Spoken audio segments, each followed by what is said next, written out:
6장. 다윗이 이스라엘의 정예군 30개 부대를 소집했다. 그는 하나님의 궤를 되찾아오기 위해 군사들과 함께 바알라로 향했다. 그 궤는 한 쌍의 천사 위에 앉아 계신 만군의 하나님의 이름으로 불리는 궤였다. 그들은 산 위에 있는 아비나답의 집으로 가서 하나님의 궤를 세 수레에 싣고 내려왔다. 아비나답의 아들인 우사와 아히오가 하나님의 궤를 실은 세 수레를 몰았는데 아히오가 앞장서고 우사는 궤 옆에서 따라갔다. 다윗과 이스라엘 온 무리는 행진하면서 목청껏 노래를 불렀고 만돌린, 하프, 탬버린, 캐스터네츠, 심벌즈를 연주했다. 그들이 나곤의 타작마당에 이르렀을 때 소들이 비틀거리자 우사가 손을 내밀어 하나님의 궤를 잡았다. 하나님께서 불같이 진노하셔서 우사를 치셨다. 이는 그가 궤를 더럽혔기 때문이다. 우사는 거기 바로 궤 옆에서 죽었다. 하나님께서 우사에게 진노를 발하시자 다윗은 화를 냈다. 그래서 그곳은 오늘까지 베레스 우사라고 불린다. 그날 다윗은 하나님이 두려워 이 궤는 함부로 손댈 수 없다. 이래서야 어떻게 이 궤를 다시 다윗성으로 옮길 수 있겠는가 하고 말했다. 그는 하나님의 궤를 한 발짝도 더 옮기려 하지 않았다. 대신 그는 궤를 길에서 조금 떨어진 곳에 있는 가드 사람 오베데돔의 집으로 옮겼다. 하나님의 궤는 가드 사람 오베데돔의 집에 3달 동안 머물렀다. 하나님께서 오베데돔과 그의 온 집안에 복을 주셨다. 하나님께서 하나님의 궤 때문에 오베데돔과 그의 온 집안에 복을 주셨다는 소식이 다윗 왕에게 들어갔다. 그 복을 내가 받아야겠다고 생각한 다윗은 가서 하나님의 궤를 오베데돔의 집에서 다윗성으로 가지고 올라왔다. 궤를 옮기는 내내 가장 좋은 소를 제물로 바치며 성대한 축제를 벌였다. 다윗은 제사장의 세마포를 입고 하나님 앞에서 주저없이 춤을 추었다. 온 나라가 그와 함께 함성과 나팔 소리를 울리며 하나님의 궤를 따라갔다. 그러나 하나님의 궤가 다윗성으로 들어올 때 사울의 딸 미갈이 창밖을 내다보다가 하나님 앞에서 춤추며 뛰노는 다윗 왕을 보고서 마음속으로 그를 업신여겼다. 그들이 하나님의 궤를 가지고 들어와서 궤를 두려고 쳐놓은 장막 한가운데 놓자 다윗은 그 자리에서 번제와 화목제를 드려 예배했다. 번제와 화목제를 마친 다윗은 만군의 하나님의 이름으로 백성을 축복하고 남녀 할 것 없이 그곳에 모인 모든 사람에게 빵 한 덩이와 대추과자 하나와 건포도 과자 하나씩을 나누어 주었다. 그 후에 백성이 모두 집으로 돌아갔다. 다윗이 그의 가족을 축복하기 위해 왕궁으로 돌아가니 사울의 딸 미갈이 그를 맞으러 나오면서 말했다. 왕께서는 오늘 거리에 저속한 춤꾼처럼 여종들이 보는 앞에서 몸을 드러내며 참으로 훌륭하게 위엄을 떨치시더군요.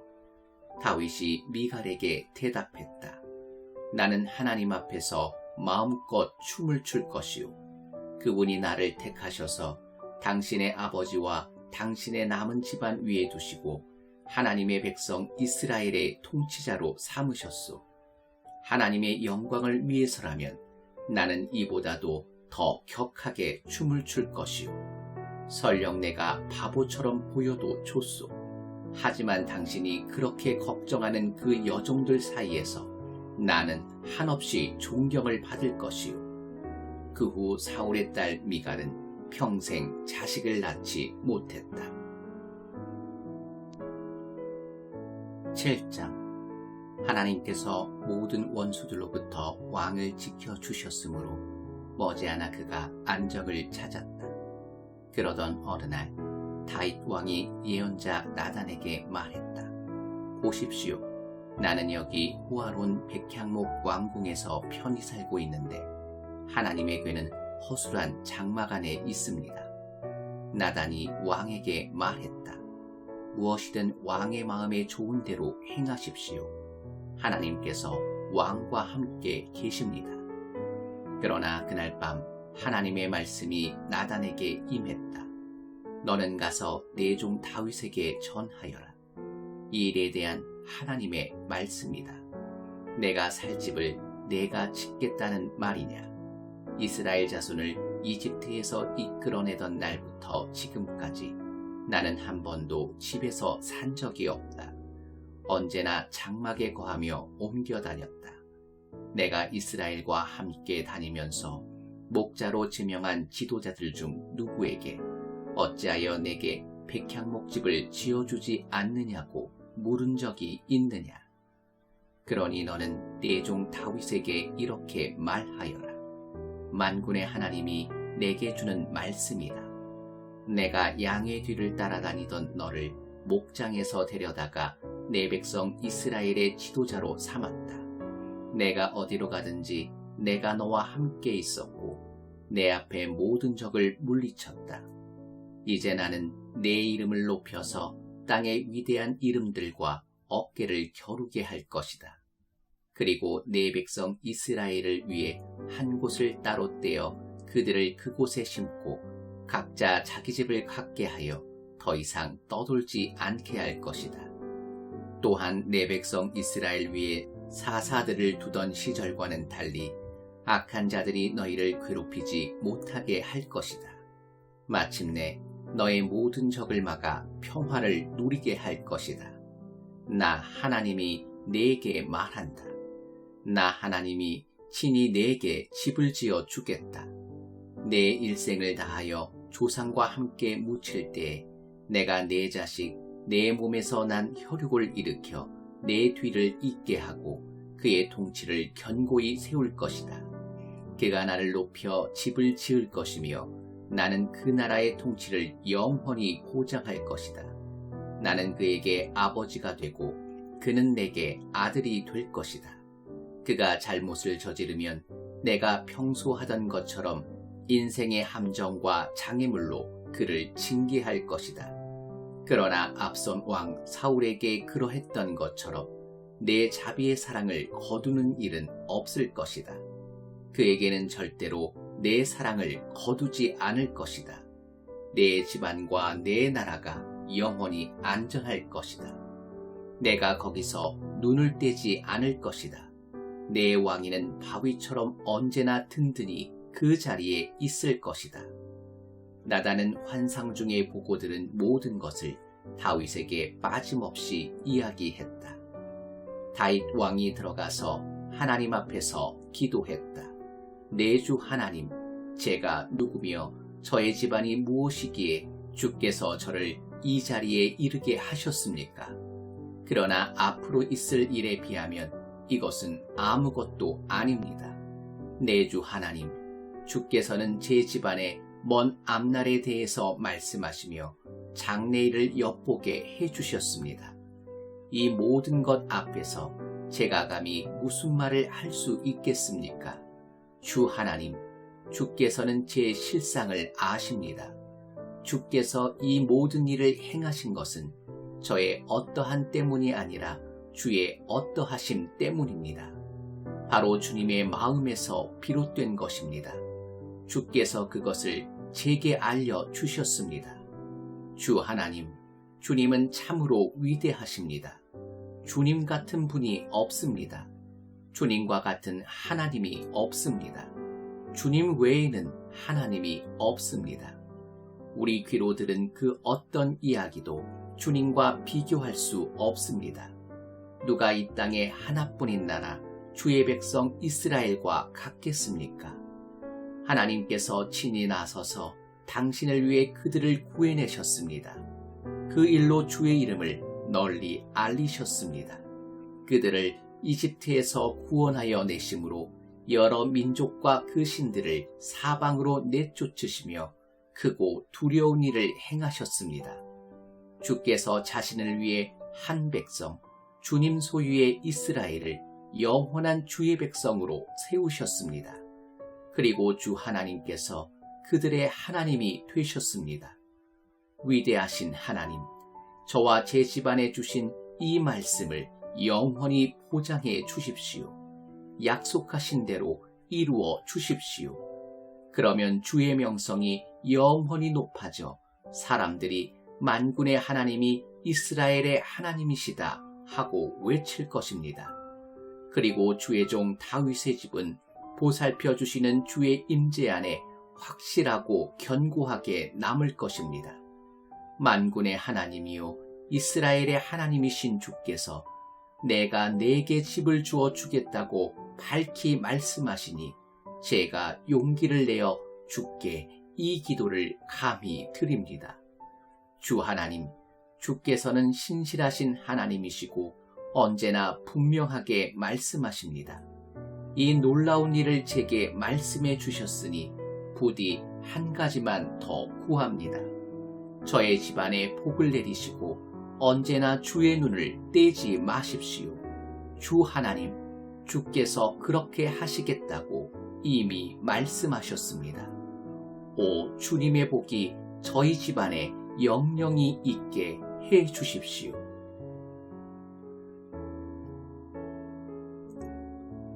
8장.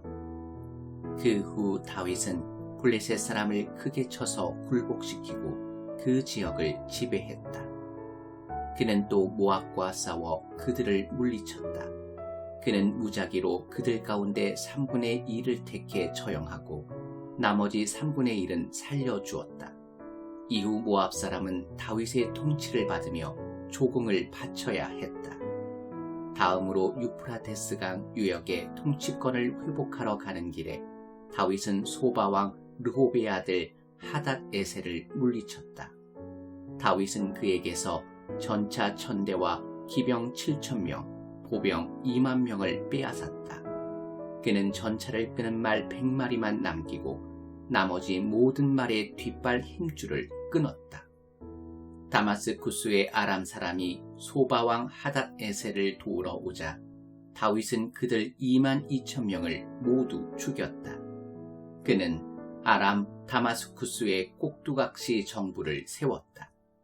아람 사람은 다윗의 종이 되어 조공을 바쳐야 했다. 다윗이 어디로 진군하든지 하나님께서 그에게 승리를 주셨다. 다윗은 하닷에셀의 신하들이 가지고 있던 금방패를 전리품으로 취하여 예루살렘으로 가져왔다. 또 하닷에셀의 성읍인 데바와 베로데에서 청동을 아주 많이 빼앗았다. 다윗이 하닷에셀의 군대를 모두 쳐부수었다는 소식을 하맛 왕 토이가 들었다. 그는 아들 요람을 다윗 왕에게 보내어 안부를 묻고 하닷에셀 군대와 싸워 이긴 것을 축하했다. 도이와 하닷에셀은 오랜 원수 관계였기 때문이다. 요람은 다윗에게 은과 금과 청동을 선물로 가져왔다. 다윗 왕은 그것을 아람, 모압, 암몬 사람, 블레셋 사람, 아말렉 등 정복한 모든 나라에서 가져온 은금 그리고 소바왕 르호베의 아들 하닷에셀에게서 빼앗은 전리품과 함께 거룩하게 구별했다. 다윗은 아람 사람을 물리치고 돌아와 승전비를 세웠다. 스루야의 아들 아비새는 소금 골짜기에서 에돔 사람과 싸워 그들 18,000명을 죽였다. 다윗이 에돔에도 꼭두각시 정부를 세우니 에돔 사람이 다윗의 지배를 받았다. 다윗이 어디로 진군하든지 하나님께서 그에게 승리를 주셨다. 이렇게 해서 다윗은 온 이스라엘을 다스렸다. 무슨 일을 하든지 누구를 대하든지 그의 다스림은 공명정대했다. 스루야의 아들 요압은 군사령관이었다. 아일룻의 아들 여호사밧은 기록관이었다. 아이두베의 아들 사독과 아비아달의 아들 아히멜렉은 제사장이었다. 스라야는 서기관이었다. 여호야다의 아들 분하야는 그렛 사람과 블렛 사람을 지휘했다. 그리고 다윗의 아들들은 제사장 일을 보았다. 9장. 하루는 다윗이 물었다. 사울의 집안에 살아남은 사람이 없느냐? 만일 있다면 내가 요나단을 생각해서 그에게 친절을 베풀고 싶구나.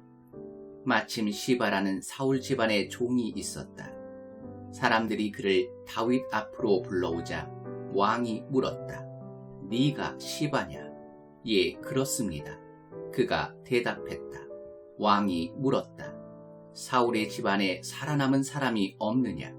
내가 그에게 하나님의 친절을 베풀고 싶구나. 시바가 왕에게 말했다. 요나단의 아들이 있는데 두 다리를 모두 접니다. 그가 어디 있느냐? 로드발에 있는 암미엘의 아들 마길의 집에 살고 있습니다. 다윗 왕은 한시도 지체하지 않고 사람을 보내어 로드발에 있는 암미엘의 아들 마길의 집에서 그를 데려왔다.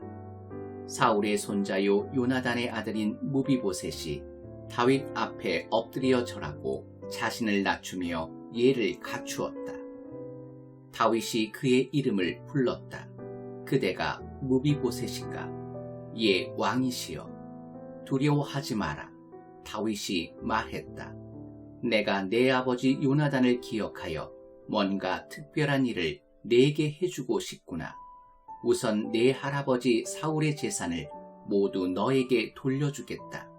그뿐 아니라 이제부터 너는 항상 내 식탁에서 나와 함께 먹을 것이다. 무비보셋은 다윗을 똑바로 보지도 못한 채 발을 끌며 더듬더듬 말했다.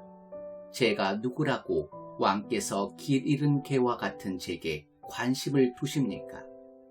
다윗은 곧바로 사울의 오른팔인 시바를 불러 말했다. 사울과 그 집안에 속한 모든 것을 내가 내 주인의 손자에게 넘겨주겠다. 너와 내 아들들과 내 종들은 그의 토지에서 일하고 농작물을 거둬들여 내 주인의 손자를 위한 양식을 마련하여라. 내 주인의 손자 무비보셋은 이제부터 늘 내 식탁에서 먹을 것이다. 시바에게는 15명의 아들과 20명의 종이 있었다. 시바가 대답했다. 내 주인이신 왕께서 이 종에게 명령하신 모든 것을 그대로 받들겠습니다. 무비보셋은 왕족의 한 사람처럼 다윗의 식탁에서 먹었다. 무비보셋에게는 미가라는 어린 아들이 하나 있었다. 시바 집안에 속한 모든 사람은 이제 무비보셋의 종이 되었다. 무비보셋은 예루살렘에 살면서 항상 왕의 식탁에서 먹었다. 그는 두 다리를 모두 절었다. 10장. 시간이 흘러 암몬 사람의 왕이 죽고 그의 아들 한운이 뒤를 이어 왕이 되었다. 이에 다윗은 나하스의 아들 한운에게 친절을 베풀고 싶구나. 그의 아버지가 내게 한 것처럼 나도 그를 잘 대해주고 싶다고 하면서 한운의 아버지 일을 위로하기 위해 조문단을 보냈다. 그러나 다윗의 신하들이 암몬 사람의 땅에 이르자 암몬 사람의 지도자들이 자신들의 대표인 한운에게 경고했다.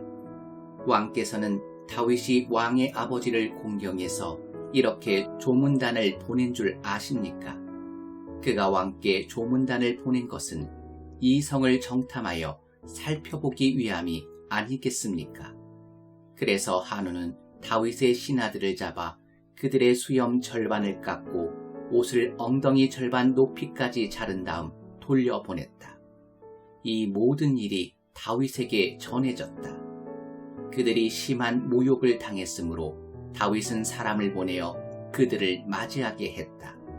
왕은 그대들의 수염이 자랄 때까지 여리고에 있다가 그 후에 돌아오시오 하고 말했다. 암몬 사람은 자신들이 다윗의 미움을 사게 된 줄을 깨닫고 벳르옥과 소바에서 아람 보병 2만 명, 마아가 왕에게서 1000명, 돕에서 12,000명을 고용했다.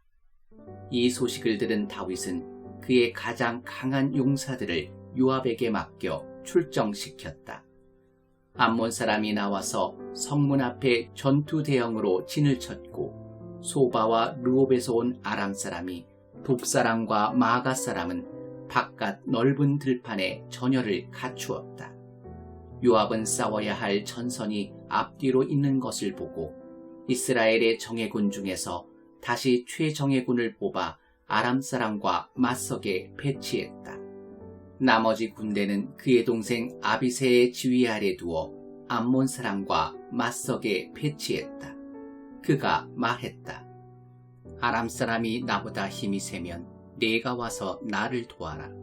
아람 사람이 너보다 힘이 세면 내가 가서 너를 돕겠다. 용기를 내어라. 우리는 우리 백성과 우리 하나님의 성읍을 위해 온 힘을 다해 싸울 것이다. 무엇이든 필요하다면 하나님께서 친히 행하실 것이다. 그런데 요압과 그의 군사들이 아람 사람과 싸우려고 쳐들어가자 그들이 모두 후퇴하여 도망쳤다. 아람 사람이 목숨을 건지기 위해 도망치는 것을 본 암몬 사람도 아비새를 피해 도망쳐 성 안으로 들어갔다. 그러자 요압은 암몬 사람과의 싸움을 멈추고 예루살렘으로 돌아왔다. 아람 사람은 이스라엘에게 처참히 패한 것을 알고 사태를 수습하고 나서 전열을 재정비했다.